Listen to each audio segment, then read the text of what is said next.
Jensen addresses viral Iowa referee decision after Caitlin Clark's public call-out. When Iowa sophomore Taylor Stremlo was punished for her aggressiveness, trash talk queen Caitlin Clark had to step in. "No way they just gave Stremlo a tech for that, refs have to let the girls show emotion," Clark wrote. After Clark torched officials on social media for a soft technical on the Iowa guard, new Hawkeyes head coach Jensen struck a different tone. It was the second quarter of the Hawkeyes matchup against Fairfield. In a close game, Stremlo pulled off a block on Janelle Brown and yelled, "Hell nah," while looking right back at the player she just denied. The referees stopped the game, and after a discussion, a technical was given to Stremlo. According to Jensen, the aggression towards Fairfield's Brown was unintentional from Stremlo. "I think we love watching Strip play because she is that fire, and she's going to get that rebound.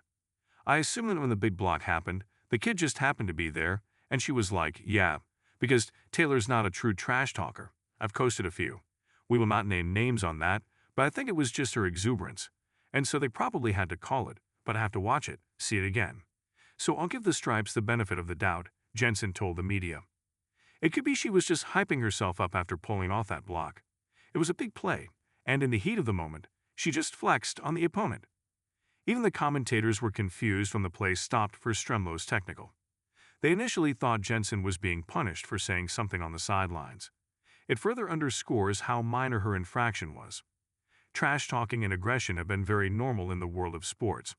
What felt jarring about Stremlo's tech is how mild it was compared to some of the sport's most famous trash talk moments. Caitlin Clark pulled out the "You Can't See Me" celebration against Hailey Van Lith a couple of years ago. Van Lith later cleared it up that it was not directed towards her, but it remains a striking moment in Caitlin Clark's college career.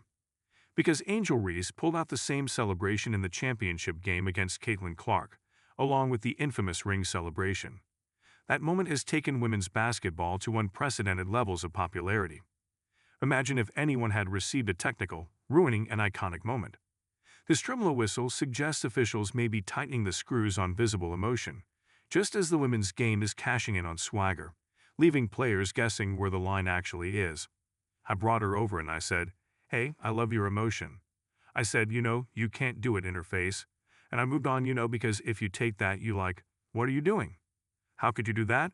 You know the rule? The tone is like, you don't want to lose what makes her that passionate.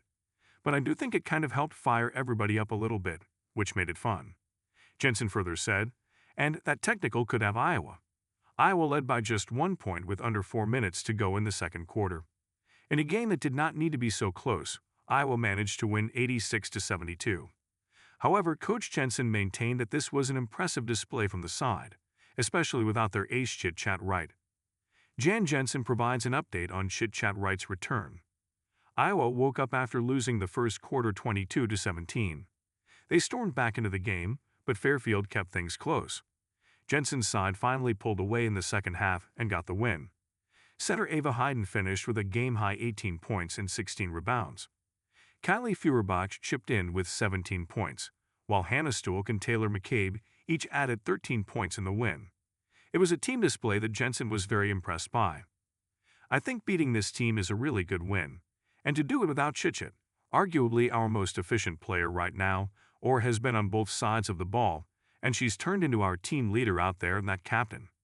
That was really a really great win because that team is a really good team," she said. Wright sustained an upper body injury after landing hard during the November 20 game against Baylor and has been out since. Wright has been impactful for Iowa.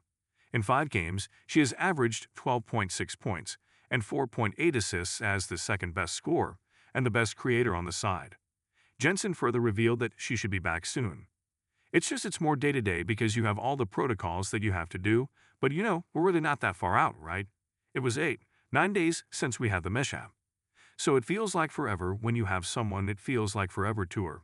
But we just want to be so cautious, obviously.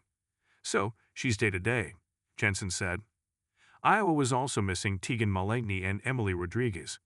Malegny had her tonsils removed last week, and Rodriguez has a back injury.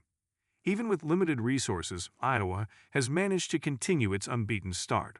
The team will now travel to Rutgers for their next matchup on December 6.